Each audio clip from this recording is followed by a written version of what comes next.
ร้านจูลงหมูกระทะสาขาหลังโรงเรียนปินไหนคะเนาะเพราะว่าพี่น้องเขาหันคลิปในไหนก็บ่เคยกินหมูกระทะหวานไหนก็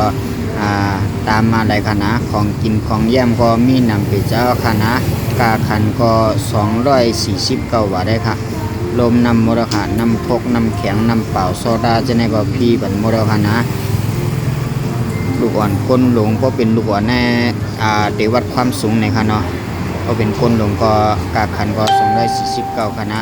ร้านในได้จำกัดเวลาค่ะนะเปิดตั้งแต่4 โมงครึ่งถึงเที่ยงคืนค่ะเพราะว่าพี่น้องก็เลยใครรู้ราคาลูกอ่อนในก็